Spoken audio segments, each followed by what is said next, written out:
Welcome to Living Fuel TV. I'm Monica Craichy with my wife Monica. Protein, what is it and why do you need it? That's the subject of today. We continue our series on the super health diet, and people are so confused about the subject of protein that we felt we needed to dig into the topic a little bit more. You know, Casey, out of the book, I think your latest book, Super Health, I think this is my favorite chapter, and I think that it's the one that I came away with the most.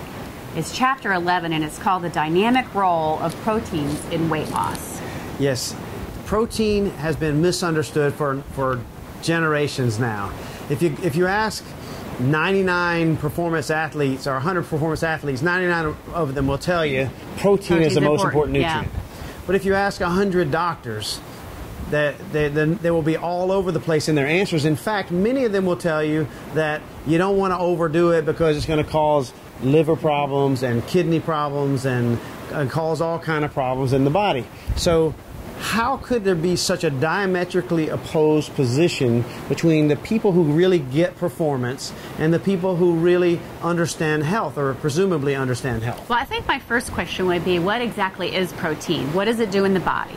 Well, if you think of protein as a raw material, protein essentially, when you take let's just use a piece of meat for example, you take a piece of meat and you eat it, your body is going to break out from it amino acids, essential amino acids and non-essential amino acids. Now, what is confusing about essential and non-essential is, the truth is they're all essential, but the ones that are named essential are the ones that your body cannot synthesize from other nutrients. So you have to get it from a protein source. You have your to body get it from can't your make diet. it. Your body cannot make it, yes. And so what does your body do with this amino acid now that it is extracted from the protein? The body basically will uptake amino acids in the form of the essential amino acids first. So if you have a profile of essential amino acids, your body will pull those out over a period of time. Now the confusing part is, people want to say, I want to get a lot of protein, so they'll eat, let's just say, a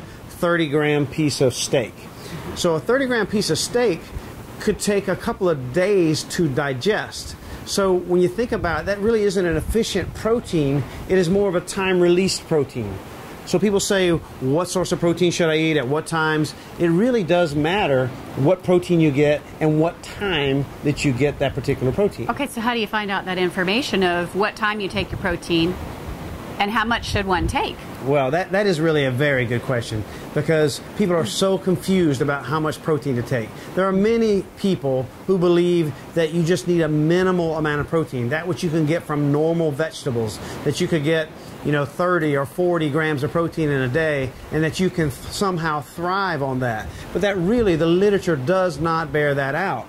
We need significant amounts of protein to build muscle. Let's just say we talk about, you put the protein in the body through a meal, and the body releases these amino acids into the bloodstream. The body then takes the amino acids and reassembles them back in form of muscle and tissue and hormones and so many other things in the body. So the body's taking this stream of amino acids and creating new things in your body. If you don't get a stream of amino acids in the body, then the body is going to take parts of your body and tear it down and build the new part. Well, I read in your book on page 290, it says, the human body can survive and thrive without carbohydrate intake and even go very long periods of time without dietary fats.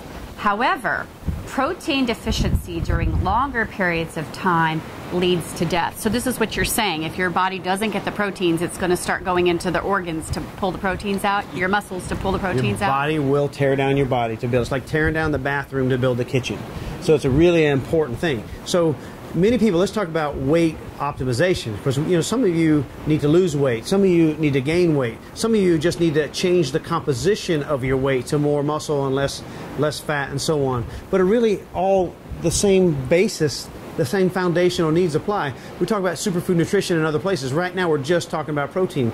You need a steady stream of high quality proteins in order to get the amino acids your body requires for immunity, for restoration, for muscle mass increase. Losing muscle over time is a huge health problem. It's called age-related sarcopenia. It just means that your body is releasing muscle and replacing it with fat. So many people who have the same weight they had when they were in college, they now are essentially fat, skinny people because they're the same weight, but their composition is different. They've lost muscle and replaced it with fat. We're going to get into more of this later. This is a huge topic, yes. Hugely important topic. We're going to help you understand how much you need, what types you need, how to take them, when to take them, around workouts, the how whole to bit. get them. How to get them, exactly. So we hope it was helpful to you. God bless you and have a great day.